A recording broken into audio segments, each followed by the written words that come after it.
Hello then, my fellow raiders, and welcome to Stella Montis, our new map, or at least the event leading to our new map. Yes, it's gone live today, along with a new patch that's actually changed / nerfed fairly significant things, and we will go through it. Also, there's the whole, Matriarch to talk about the new most powerful arc in-game.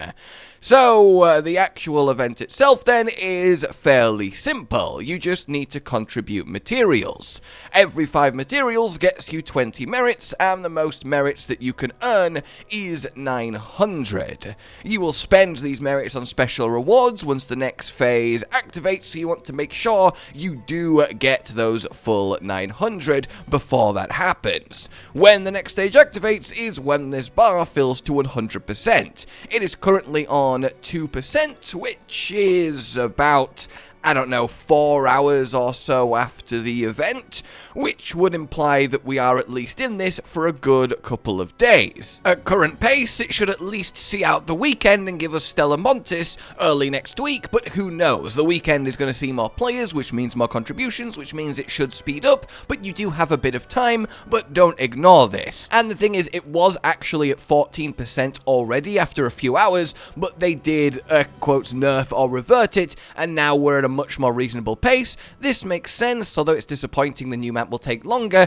They want everyone to actually have a chance to contribute, and if the map was unlocked before some people even got back from work, that would kind of suck. So, fair play to MBAC. Pile in your spare parts. I've been stockpiling rubber parts specifically for it. You can do simple loot runs and just salvage everything, easy enough, or even just spend a few seeds with Celeste. In any case, when you actually donate, then you donate specifically that 5.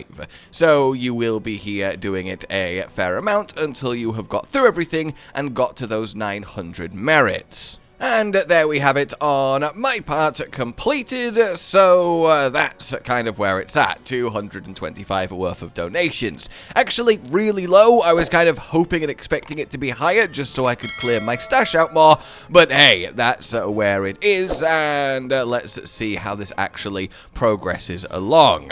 In any case then, that's the event, that's the merit side of things. What else is actually going on now before we can access the new map? Well, the Matriarch. And the Matriarch event looks a little something like this. First and foremost, it confirms the Matriarch is the arc we thought it was, with a big, tall, red strip light, and it goes a little like a Matriarch has been sighted nearby, and her children seem hell-bent on keeping her from harm. The thing is, people have been on the map, and there's just no sign of the Matriarch. How you actually activate her, how you make her spawn, how you actually fight her is still up in the air. Popular theories is destroy enough Arc to, anger her and get her in on the map, but so far it seems like she's just simply not spawning, so we will of course work this out and watch this space get back to you. It's really, really interesting, but there's nothing going on as of yet. Entire servers are failing to find or activate her when her map condition is up, but she is a map condition, so keep an eye out for it. We also have another surprise new map condition in Locked Gate.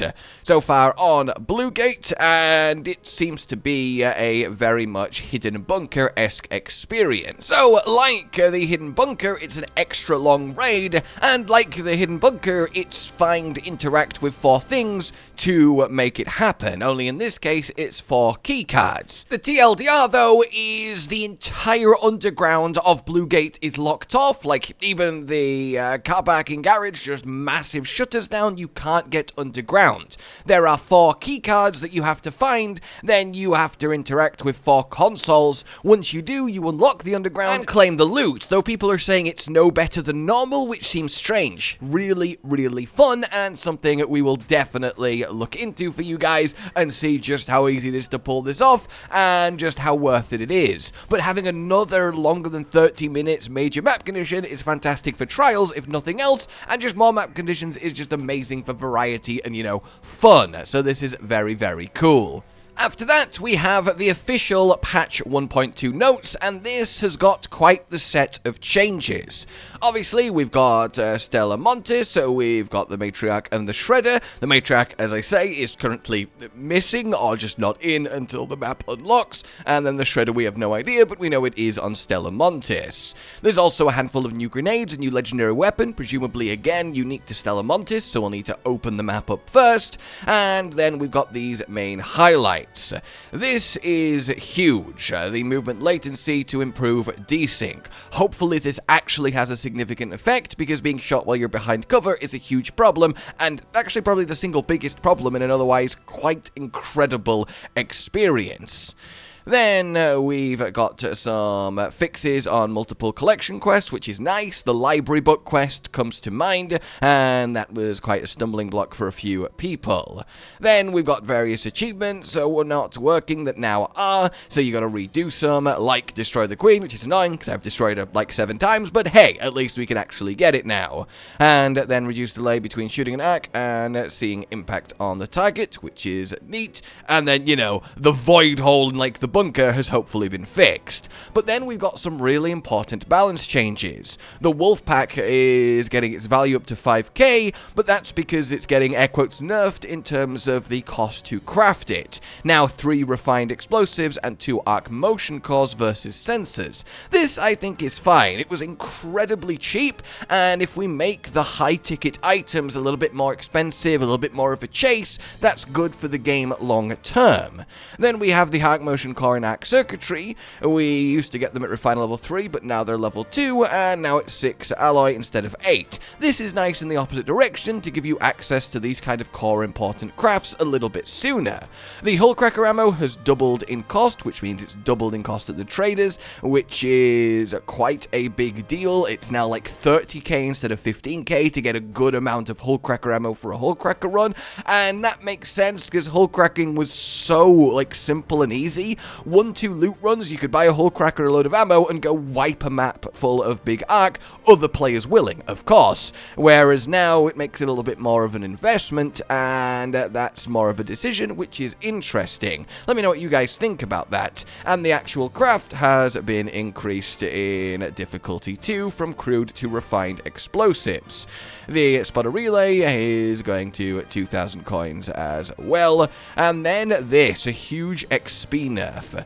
All the big arc are going from 3 to 2, which is obviously a huge third cut. So we're going to see much less chunky big XP runs if you are hull cracking, if you're chain killing big arc, and even the loot from looting all their parts is going down. This does, well, it's a bit sad, but you can understand why. People are getting 70 to 100k XP a raid, focusing on big arc as a farm, and powering to max level. Without this change, the next wipe after the expeditions go out, people would just power level to security lockers and we'd have this all over again, though this might encourage people to not actually send an expedition and just keep their level 75, so we will see.